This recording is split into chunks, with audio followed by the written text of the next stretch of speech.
इसलिए आप इससे बात ना किया करें। मुझे रेखा की बात बहुत बुरी लगी थी। मैं तो रूपा को अपनी छोटी बहन समझने लगा था, मगर रेखा का रवैया मुझे बड़ा परेशान कर रहा था। मैं भी गुस्से में आ गया था। मैं बोला, अगर तुम्हें रूपा का इतना ही ख्याल है तो अपनी बहन को एक और गैरमर्द के साथ अपने साथ लाई क्यों हो?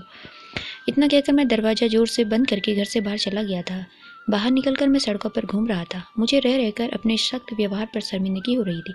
रूपा मेरे घर जबरदस्ती तो नहीं थी ना, जो मैं उसको ताने देने लगा था। वो तो मेरे कहने पर मेरे घर आई थी। घर में हम बस 3 लोग ही रहते थे। इससे पहले मेरे घर पर खामोशी और सन्नाटा रहता था। मेरी मम्मी की मृत्यु 2 साल पहले हुआ था। उनके गुजर जाने के बाद जिंदगी ने मुझे कड़ी धूप में लाकर खड़ा किया था। घर की सारी जिम्मेदारी मुझ पर थी। मैं कुंवारा था और घर में अकेला रहता था, इसलिए कोई काम वाली भी मेरे घर काम करने की हिम्मत नहीं रखती थी। हमारे एक दोस्त ने शादी का मशवरा दिया तो मैंने अपने रिश्ते की जिम्मेदारी भी उसी पर डाल दी थी। मेरे दोस्त ने ही मुझे बताया था कि उनके जानने वालों में एक अनाथ लड़की है जिसका नाम रेखा है। उसने बताया कि रेखा के साथ उसकी एक बहन विदा होकर घर आएगी। तुम उसकी पढ़ाई लिखाई खाने पीने पर जितना भी पैसा लगाओगी वो तुम्हारे लिए उतना ही अच्छा होगा। फिर लड़कियों के जवान होते हुए देर ही कितनी लगती है, उसकी शादी करके विदा कर देना। मैंने एक खुले दिल के साथ हामी भर ली थी, क्योंकि भगवान मुझे इतना दिया था कि आसानी से उसका खर्चा बर्दाश्त कर सकता था। मगर मैं कहाँ जानता था कि रूपा तो एक अजीब ही किस्म की बच्ची होगी और मेरे गले की हड्डी बन जाएगी, जो मुझसे ना उंगली जा सकेगी ना ही निकाली जा सकेगी। लेकिन मैंने फैसला किया था कि मैं कुछ दिन सब्र से काम लेकर देखता हूँ कि रूपा का रवैया ठीक होता है या नहीं। फिर मैं कुछ करूँगा। मैं रात को घर लौटने लगा तो होटल से खाना भी लेकर आया था। मैं जानता था कि रेखा मुझसे बहुत गुस्सा होगी। मैं उसकी नाराज़गी दूर करना चाहता था। मैं घर के दरवाजे पर खड़ा था जबकि मेरी कानों में रूपा की आवाज़ पहुंची। वो कह रही थी, रेखा क्या अब तुम्हें डिवोर्स हो जाएगी? तुम मेरे साथ वापस चली जाओगी, जहाँ सिर्फ तुम और मैं रहेंगे, किसी तीसरे को बर्दाश्त ही न करना पड़े।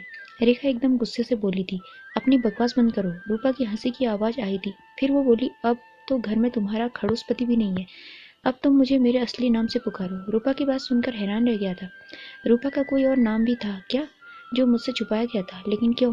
मेरे दिमाग में इतने सवाल आ रहे थे कि अब मुझे घुटन होने लगी थी। मैंने दरवाजा खोला और घर में दाखिल हो गया।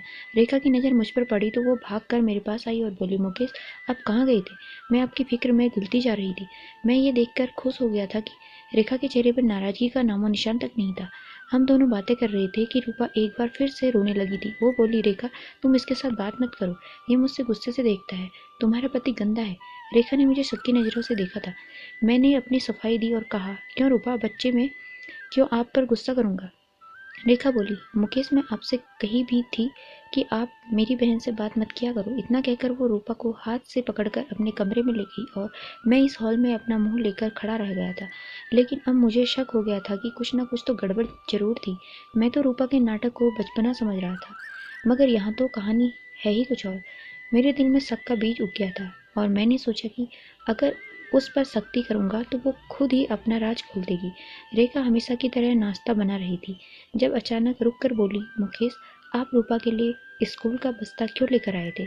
मैं रेखा के कल वाले रवैये की वजह से गुस्सा का इसलिए छोटा सा जवाब दिया और कहा, मैं चाहता था कि रूपा पढ़ाई करे। रेखा हंसी और बोली, कौन सी पढ़ाई? रूपा ने तो स्कूल का मुंह भी नहीं देखा है। इसे पढ़ने का शौक नहीं था, इसलिए हमने इसका स्कूल में एडमिशन ही नहीं कराया था। मुझे रेखा की बात अच्छी नहीं लगी थी। मेरा मूड पहले से ही खराब था, इसलिए मैं किसी किस्म की बहस में नहीं पढ़ना चाहता था। मैंने अपना खाना खत्म किया और ऑफिस के लिए निकल गया, मगर रूपा की बात मुझे खटक रही थी। उसकी अजीबोगरीब हरकतें और मुझे देखते ही रोना। फिर मेरी और रेखा की डिवोर्स पर खुश होना। ये सब क्या था? रूपा कोई नन्ही बच्ची तो नहीं थी। वो पूरे 15 साल की थी। इस उम्र में तो लड़कियां बड़ी समझदार होती हैं। यकीनन ये मामला इतना सीधा नहीं था जितना मुझे लग रहा था। शाम में भी रूपा ने मुझे गुस्सा दिलाने की पूरी तैयारी कर रखी थी। मुझे देखकर वो अजीब अजीब हरकतें करने लगती थी। मैं रेखा से बात करने लगा तो वो उसको हाथ से पकड़कर कमरे में ले गई। रेखा थोड़ी देर बाद कमरे से निकलकर बोली, मुकेश, आप खाना खाकर अपने कमरे में चले जाएंगे तो हम दोनों बहनें भी आकर खा लेंगी। रूपा जिद कर रही थी कि जब तक आप बाहर बैठे हैं तब तक वो बाहर नहीं निकलेगी। मुझे गुस्सा तो बहुत आया था, मगर खुद पर काबू डालकर बोला, ठीक है, रूपा बाद में खाना खा लेगी। कम से कम तुम तो मेरे साथ आकर बैठो, तुम तो मेरे साथ खाना खाओ। रेखा के जवाब ने मेरे अंदर आग लगा दी थी।